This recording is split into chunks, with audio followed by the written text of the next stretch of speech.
ऐसा वीडियो दिखाने वाला हूं, सबसे पहले आप ये वीडियो देखें। बेटा तो क्या इशू ये फिर आ भरन क्या वजह से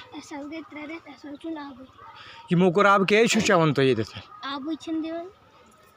हैं क्या इशू दिवन अलग वलिस वोनु ना तो सो आव ना योर केस जो लोग इस वीडियो को भी गलत कहते हैं वो विजिट करके अपने आंखों से देखें, क्यों नहीं पानी है, क्या कारण है। जे साहब कहाँ बैठे हैं, पीएचई डिपार्टमेंट कहाँ बैठा है, जो जवान बच्चे जवान बेटियां हैं, वॉशरूम के लिए पानी नहीं है, पीने के लिए पानी नहीं है, तो वो किन की ज़मीनों में किन के घरों में जाएंगे।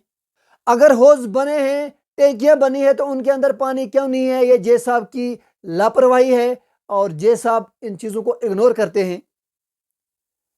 डीसी साहब से गुजारिश है कि वो इन चीज़ों पर कड़ी से कड़ी कार्रवाई करें।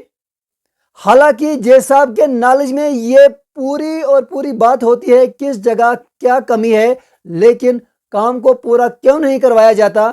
ये मेरा सवाल है जे साहब से, ये मेरा सवाल है पीएचई डिपार्टमेंट से। क्या पीएचई डिपार्टमेंट इस चीज़ को नहीं जानता? क्या पीएचई डिपार्टमेंट को ये पता नहीं है किस चीज़ की कमी है? अगर कमी है तो वो फौरी तौर पर उसको काम क्यों नहीं करवाते, पानी क्यों नहीं डलवाते। हौज बनाए गए, हौज खाली है, पाइपें दी गई, पाइपें लगाई गई, टेंडर लगाए गए, बाद में जब काम हुआ तो उनको पेमेंट नहीं होती। तो क्या कारण है ये पीएचई डिपार्टमेंट ही जानता है। लेकिन गुजारिश करता हूँ डीसी साहब से, इस चीज़ के ऊपर कड़ी से कड़ी कार्रवाई की जाए, क्योंकि डीसी साहब स्कूलों के अंदर, इदारों के अंदर बच्चे मजबूर होते हैं, बच्चे पानी के लिए मजबूर होते हैं, उनको पीने का पानी नहीं मिलता, वो एक एक बूंद के लिए तरसते हैं। डीसी साहब, अगर आप तक ये वीडियो पहुंच रही है तो आप इस चीज़ पर फौरी तौर पर कार्रवाई करें।